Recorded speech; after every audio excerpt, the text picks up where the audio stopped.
Hello my dear friends, मैं साधु sir साधु study centre के इस ऑनलाइन पोर्टल पर आप सभी का बहुत बहुत स्वागत करता हूं। तो डियर फ्रेंड्स, आज हम लोग देखने वाले हैं साइंस टेस्ट 6 नंबर को। तो चलिए शुरू करते हैं ये साइंस टेस्ट 6 नंबर को। तो सबसे पहला क्वेश्चन है आपका कि ब्रह्मांड में, देखिए फर्स्ट क्वेश्चन है ये आपका कि ब्रह्मांड में किन्हीं दो निकायों के बीच गुरुत्वाकर्षण बल डट डट पर निर्भर नहीं करता है। ब्रह्मांड में किसी दो निकायों के बीच गुरुत्वाकर्षण बल निर्भर नहीं करता है। तो चलिए सबसे पहले हम आपको समझाते हैं कि ये गुरुत्वाकर्षण बल किन किन बातों पर निर्भर करता है। तो यदि मान लिया जाए कि दो द्रव्यमान वाली वस्तु ये मान लिया जाए कि m1 द्रव्यमान की वस्तु है, ये आपका m2 द्रव्यमान की वस्तु है। यदि एक दूसरे से r दूरी पर हो तो इनके बीच जो लगने वाला गुरुत्वाकर्षण बल होता है F बराबर, वो आपका G m1 m2 बटा r स्क्वायर होता है। तो ये जो गुरुत्वाकर्षण बल है आपका F ये आपका गुरुत्वाकर्षण बल जो F है, ये आपका गुरुत्वाकर्षण बल F देखिए किन किन बातों पर यहाँ निर्भर कर रहा है। तो ये G पर निर्भर कर रहा है, G जिसको हम लोग गुरुत्वाकर्षण नियतांक कहते हैं या गुरुत्वाकर्षण स्थिरांक कहते हैं। ये m1 और m2 द्रव्यमान पर निर्भर कर रहा है और ये दोनों वस्तुओं के बीच के दूरी ये r पर निर्भर कर रहा है। तो ये आपका यही इतने ही बातों पर ये जो गुरुत्वाकर्षण बल है वो निर्भर नहीं कर रहा है। यहाँ आपका क्वेश्चन है कि ब्रह्मांड में किसी दो निकायों के बीच गुरुत्वाकर्षण बल किस पर निर्भर नहीं करता है। तो देखिए अब आते हैं ऑप्शन पे उनके बीच के दूरी पर। तो देखिए उनके बीच के दूरी पर तो ये निर्भर कर रहा है, उनके बीच के दूरी पर निर्भर कर रहा है। तो ये तो आंसर होगा नहीं, क्योंकि कह रहा है कि निर्भर नहीं करता है, वो आपको बताना है। ऑप्शन बी है कि उनके द्रव्यमानों के गुणनफल। तो देखिए इनके द्रव्यमानों का गुणनफल यहाँ पर है, ये इस पर भी ये निर्भर कर रहा है। ये गुरुत्वाकर्षण बल F निर्भर कर रहा है, ये F। उसके बाद गुरुत्वीय स्थिरांक। तो देखिए गुरुत्वीय स्थिरांक इस G को कहा जाता है, तो इस G पर भी निर्भर कर रहा है। चौथा ऑप्शन है कि उनके द्रव्यमानों के योग। तो उनके द्रव्यमानों के योग, तो देखिए यहाँ पर द्रव्यमानों का क्या है, गुणनफल है, ये योग नहीं है। इसका मतलब कि इसी पर वो गुरुत्वाकर्षण बल निर्भर नहीं कर रहा है। तो यही आपका क्या हो जाएगा, आंसर हो जाएगा। ये आपका option D is the right answer. चलिए अब आगे बात करते हैं क्वेश्चन नंबर 2 की। तो देखिए ये है आपका क्वेश्चन नंबर 2। क्वेश्चन नंबर 2 देखिए, क्वेश्चन नंबर 2 देखिए ये आपका है क्वेश्चन नंबर 2 कि ब्रह्मांड की प्रत्येक वस्तु दूर स्थित वस्तु को एक बल के द्वारा आकर्षित करती है जो किसके समानुपाती होता है, डट डट डट डट किसके समानुपाती होता है।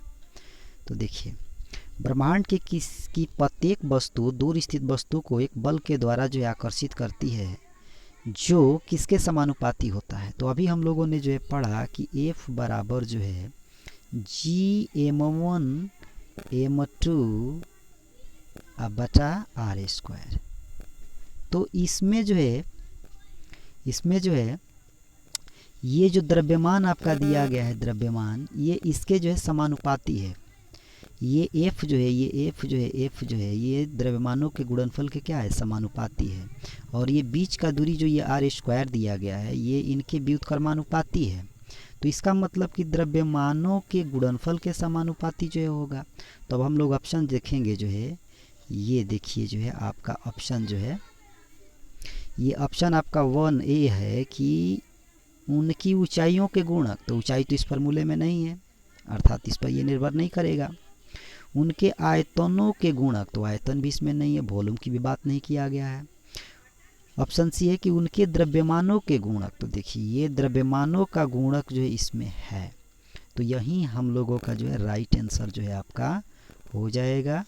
ये आपका जो है राइट आंसर सी जो है आपका राइट आंसर हो जाएगा।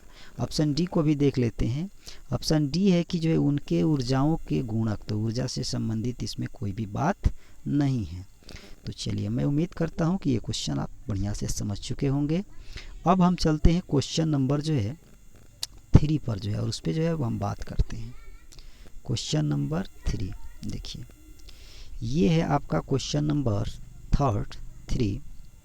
ये क्वेश्चन नंबर आपका 3 जो है कि किस वर्ष में ओले रोमर ने इतिहास में पहली बार प्रकाश की गति को नापा था।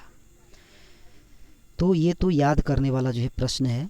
ऑप्शन जो है देखिए आपका दिया गया है कि 1676 है, 1776 है, 1676 है, 1876 है, 1867 है। तो इसको हम लोग याद कर लें। 1676 में जो है 1676 में 1676 में जो है ओले रोमर नामक वैज्ञानिक ने पहली बार जो है प्रकाश की गति को जो है नापा था। प्रकाश का गति जो कि 3 गुणा 10 के पावर 8 मीटर पर सेकेंड जो है होता है। 3 गुणा 10 के पावर 8 मीटर पर सेकेंड आपका जो है होता है, ठीक। या इसी को हम लोग कहते हैं कि 3 लाख किलोमीटर प्रति सेकंड जो है, इसी को हम लोग 3 लाख किलोमीटर प्रति सेकंड भी जो है कहते हैं। तो चलिए अब क्वेश्चन नंबर हम चलेंगे जो है, क्वेश्चन नंबर ये आपका देखिए 4 नंबर। क्वेश्चन नंबर 4 है, किसी माध्यम की प्रकाश को परावर्तित करने की क्षमता को इसके डट द्वारा भी व्यक्त किया जाता है। अर्थात क्वेश्चन के कहने का मतलब है कि किसी माध्यम का जो प्रकाश होता है, कोई भी माध्यम हो, हवा हो, पानी हो, कांच हो, तो किसी माध्यम के प्रकाश के परावर्तित करने का जो कैपेसिटी होता है वो किसके द्वारा जो निर्धारित किया जाता है। तो देखिए यहाँ पर जो है हम जानते हैं कि जो प्रकाश जो है, प्रकाश, चलिए थोड़ा सा इसका मैं बेसिक आपको बता देता हूँ। देखिए प्रकाश जो है, मान लिया जाए कि ये आपका जो है विरल माध्यम है और ये आपका जो है संघन माध्यम है। तो प्रकाश जब विरल माध्यम से, ध्यान देना है, प्रकाश जब विरल माध्यम से संघन माध्यम में प्रवेश करता है तो अभिलंब की ओर जो है वो क्या हो जाए, थोड़ा सा झुक जाता है, थोड़ा सा जो है बेंड हो जाता है। ये है, ये थोड़ा सा बेंड हो जाता है, ठीक है ना। तो ये जो है निर्भर जो है करता है कि ये जो माध्यम है वो संघन है कि विरल है। अर्थात इसी को हम लोग कहते हैं प्रकाश घनत्व। अर्थात ये घनत्व पर निर्भर करता है, डेंसिटी पर निर्भर करता है। तो इस क्वेश्चन का जो है राइट आंसर जो है आपका हो जाएगा ये ऑप्शन जो है, ऑप्शन आपका जो है बी, ऑप्शन बी जो है ये प्रकाश घनत्व पर जो है निर्भर करेगा। तो किसी माध्यम की प्रकाश को परावर्तित करने की क्षमता को किसके द्वारा व्यक्त की जाती है, तो प्रकाश घनत्व के द्वारा जो है व्यक्त की जाती है।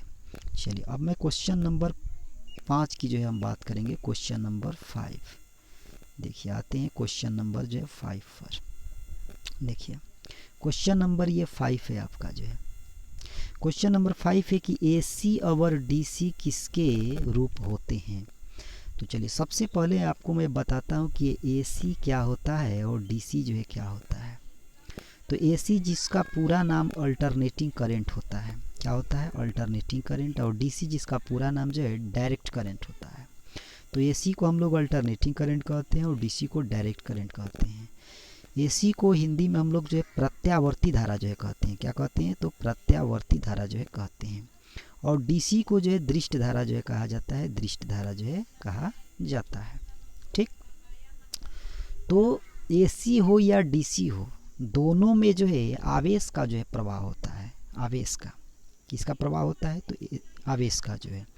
तो चलिए अब चलते हैं आपके क्वेश्चन पे जो है। ये देखिए आपका क्वेश्चन है कि AC और DC किसके रूप होते हैं। चार्ज का प्रवाह होता है, वोल्टेज का प्रवाह होता है, पानी का प्रवाह होता है, हवा का प्रवाह।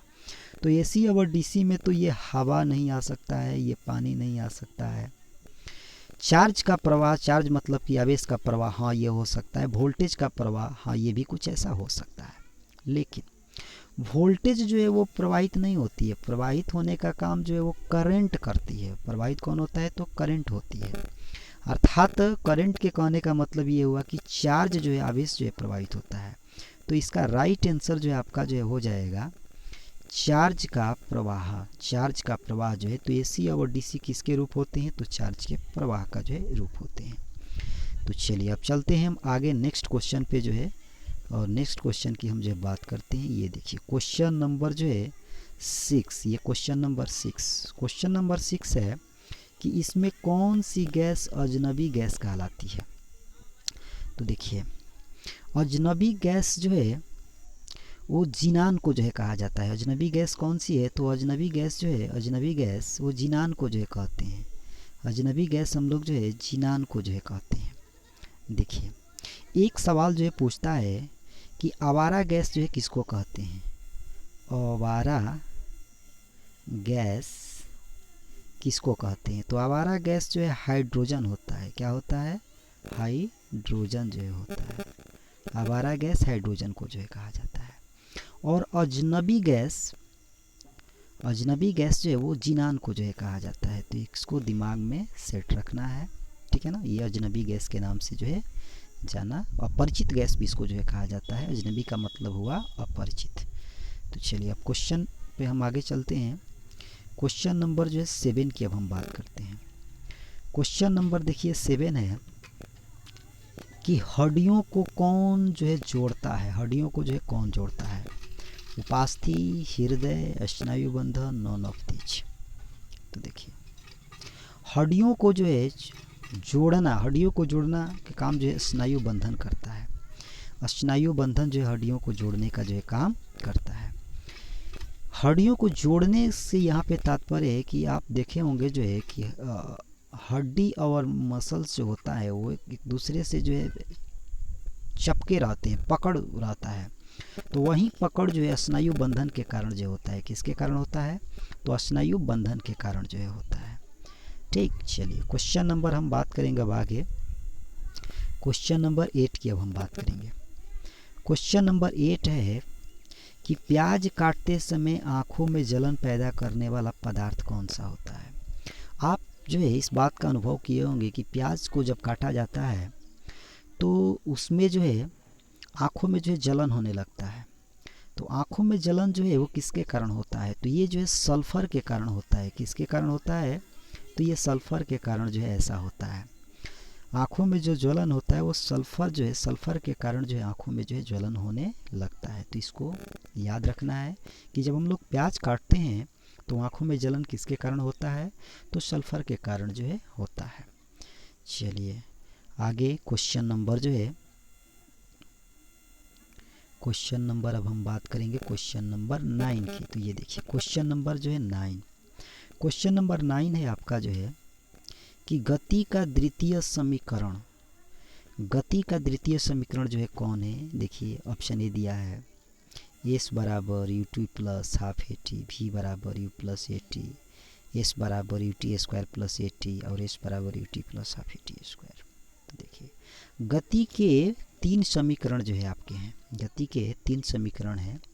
उन 3 समीकरण को जो है मैं यहाँ पे आपको समझा दे रहा हूँ कि वो 3 समीकरण जो है कौन से हैं। तो देखिए गति का जो है पहला समीकरण जो है आपका है v बराबर जो है u प्लस ए टी जो है, ये पहला समीकरण है। दूसरा समीकरण की जब मैं बात करूं तो s बराबर जो है you t plus half a t square, तो इसको हम लोग दूसरा समीकरण कहते हैं। और तीसरा समीकरण की यदि बात किया जाए तो v स्क्वायर बराबर यू स्क्वायर प्लस 2as होता है। तो गति के ये 3 समीकरण है। v बराबर u प्लस ए टी, ये आपका गति का पहला समीकरण के नाम से जाना जाता है। और s बराबर u t plus half a t square गति के दूसरा समीकरण के नाम से जाना जाता है। और v स्क्वायर बराबर यू स्क्वायर प्लस 2s, ये गति के तीसरे समीकरण के नाम से जो है जाना जाता है। तो चलिए अब क्वेश्चन पे हम चलते हैं कि आपका ये क्वेश्चन क्या है। तो आपका जो है क्वेश्चन यहाँ पर था, देखिए कि गति का द्वितीय समीकरण। तो गति का द्वितीय समीकरण जो है, गति का पहला समीकरण v बराबर u प्लस ए टी था। देखिए इसको हम लोग पहला समीकरण कह सकते हैं। ये s बराबर u t plus half a t square, ऐसा कोई समीकरण नहीं है। s बराबर u t square plus half a T, ऐसा भी कोई समीकरण नहीं है। s बराबर u t plus half a t square, तो ये समीकरण जो है, और इसी को गति का जो है द्वितीय समीकरण जो है कहा जाता है। ये आपका गति का क्या है, द्वितीय समीकरण। s बराबर u t plus half a t square, F A t square, ये गति का द्वितीय समीकरण है। चलिए मैं उम्मीद करता हूँ कि आप समझ चुके होंगे। अब मैं आगे क्वेश्चन पे बात करता हूँ। ये आपका क्वेश्चन नंबर जो है, क्वेश्चन नंबर जो है ये देखिए 10, क्वेश्चन नंबर 10। क्वेश्चन नंबर 10 है आपका जो है कि एक समान त्वरण पर गति के समीकरण में कौन सा समीकरण सही है। एक समान त्वरण पर गति के समीकरण में कौन सा समीकरण सही है। तो देखिए समीकरण को देख के ही हम लोग बता सकते हैं। v बराबर u माइनस ए टी, ये देखिए पहला समीकरण दिया गया है, ऐसा कोई समीकरण नहीं होता है। v बराबर जो है u प्लस ए टी समीकरण होता है, तो ये आपका आंसर नहीं होगा, ये आपका आंसर जो है नहीं होगा। v बराबर u प्लस ए टी, हाँ यहाँ पर जो है संभावना जो है बन रहा है। चलिए आगे देखते हैं। s बराबर यू टी माइनस 1/2 ए टी स्क्वायर, तो ये माइनस जो है इसमें नहीं होता है, यहाँ पर जो है यहाँ पे प्लस होता है, तो ये भी नहीं आपका होगा। ठीक, उसके बाद s बराबर 1/2 यू स्क्वायर टी स्क्वायर, तो ये भी आपका नहीं होगा। तो एक समान त्वरण पर गति के समीकरण में कौन सा समीकरण सही है। तो इसका आपका राइट आंसर होगा कि v बराबर u प्लस ए टी, ये आपका सही आंसर है।